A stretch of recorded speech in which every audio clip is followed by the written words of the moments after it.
कहानी का नाम फिर मिलेंगे। नील और अंजलि की पहली मुलाकात दिल्ली यूनिवर्सिटी के कैंपस में हुई थी। दोनों ही नए थे, थोड़ा डरे हुए, लेकिन कुछ नया पाने की उम्मीद से भरे हुए। लाइब्रेरी में किताब ढूंढते वक्त जब अंजलि ने गलती से नील की किताब उठा ली, तो नजरें टकराईं और दिलों में कुछ हलचल सी हुई। धीरे धीरे दोनों दोस्त बन गए। फिर दोस्ती कब प्यार में बदल गई, उन्हें खुद भी नहीं पता चला। चाय की दुकान, कैंपस की गलियां और शाम के सूरज की रोशनी में खिले उनके सपने, सब कुछ जादू जैसा था। कॉलेज खत्म हुआ और जिंदगी के असली इम्तिहान शुरू हुए। नील को अमेरिका में स्कॉलरशिप मिल गई और अंजलि को अपने बीमार पिता के लिए दिल्ली में ही रहना पड़ा। नील ने अंजलि से वादा किया कि वो जल्दी लौटेगा, लेकिन वक्त, हालात और फासलों ने वो वादा तोड़ दिया। कुछ सालों तक वे एक दूसरे को खत लिखते रहे, लेकिन धीरे धीरे वो खत भी बंद हो गए।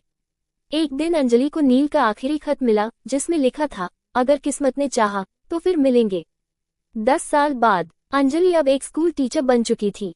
वो अब भी कभी कभी उसी पुराने बेंच पर बैठती जहां नील से मिलती थी। एक दिन स्कूल में एक स्पेशल लेक्चर के लिए एक अतिथि आया, डॉक्टर नील मेहरा, एक जाने माने प्रोफेसर।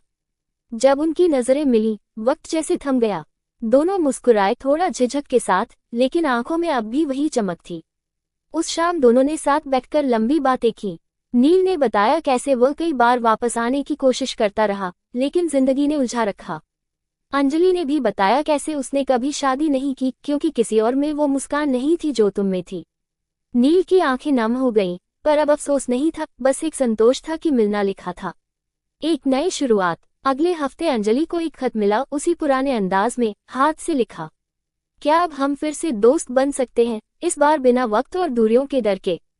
नीचे सिर्फ एक नाम था, नील। अंजलि मुस्कुराए और जवाब में एक छोटी सी चिट्ठी भेजी। मैं अब भी उसी बेंच पर बैठी हूँ, इंतजार करते हुए। कहानी का नाम फिर मिलेंगे। नील और अंजलि की पहली मुलाकात।